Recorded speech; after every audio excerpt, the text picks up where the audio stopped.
This episode is brought to you by the law offices of Rene A. Flores. Hashtag DWI expert. You know, a lot of artists and bands were going online doing their, Facebook. Yeah, man, with, it's great. Getting tips, virtual, live stuff, and doing Cash App, Vimeo.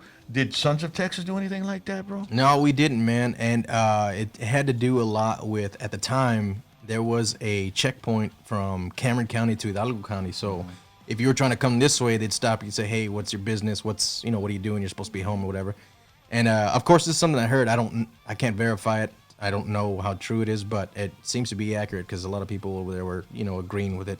John's over there. So John's from Santa Rosa. He's in Cameron County. And you're in Edinburgh? I'm in Edinburgh, yes, sir. And there's one road that goes for all you people that don't live in the Rio Grande Valley. There's one road called Highway 107 that connects Edinburgh to Santa Rosa, but you have to cross the county line to get there. Mm-hmm. Right? And they had checkpoints and all that. So John was like, man, I can't make it over there just because everything's on roadblocks. So we're going to have to wait on that. We even got invited, man, by Machine. He's a producer.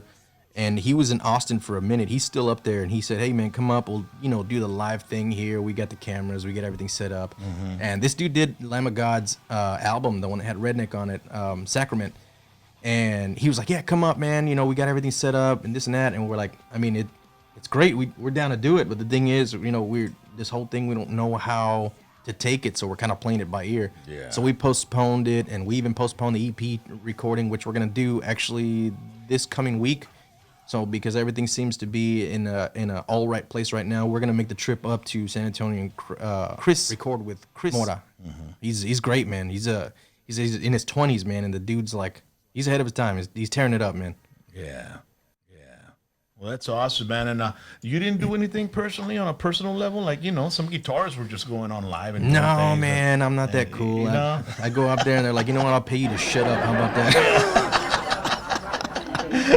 Mark has this thing, man, on Saturdays. If y'all want to tune in to that Mark Morales 222 on Saturdays, he does his little throwdown like he used to do at the Whiskey Barrel, but in his home. So he's taking requests. He's taking, all kinds of stuff. And he jams, man. It's pretty cool if y'all want to check that out. He's the only one that was pretty proactive with that kind of stuff, and I think he's still doing it. This Saturday, tune in. So the rest of the guys, they didn't do any of that. Man. Some of my guys, they're busy with work, and like Nick pretty much runs the company he works for. Mm-hmm. Mike as well, he runs the store he works for. So these guys are at it like 12 to 15 hours a day sometimes, and they don't have the time to, get around to it. But even then, you'll still see Nick every once in a while throw out a little jam video or whatever, but nothing like the live that Mark does and all that. Now, you guys have this live vibe that's just like, you can't help but just get involved, man, when you guys play on stage. Yeah, man, it's fun. And I think that's the thing of it, is that we all enjoy every second we get up there, and it's to the point now because of this whole pandemic that we're all itching to get back out there. Yeah. Have you had any type of calls for like rescheduling of any shows or any type of? Yeah, some of the festivals that we had lined up for this summer called us and told us they were honoring everybody's guarantees, their positions, their all the stuff that was on contract, except it's going to be in 2021. So it's all postponed towards next year. But again, we're playing this year by year because we don't know exactly how it's going to go down. Well, I saw who was it? There was a band. I think he's from San Antonio, man.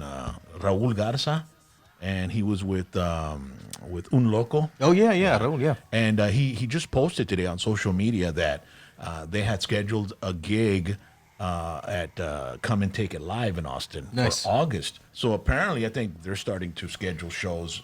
Yeah, Anthony Stevenson is the owner out there, man. He's a good friend of mine. He was on social media. He made a post and saying, hey, now that we're open back up, if anybody's interested in booking a show or what have you, reach out to me and we'll make it happen. So it's starting to get. Yeah, you guys have played that venue, right? Yeah, man. Actually, Anthony Stevenson was a big reason why we went out to Austin in the first place. He invited us way back when we were it was me and Mark and Machete, and he invited us for our first show in Austin, and then when we did South by Southwest as Texas, he invited us up for that too, man. And it was just really the spark that ignited the entire thing. This episode was brought to you by The law offices of Rene A. Flores. Hashtag DWI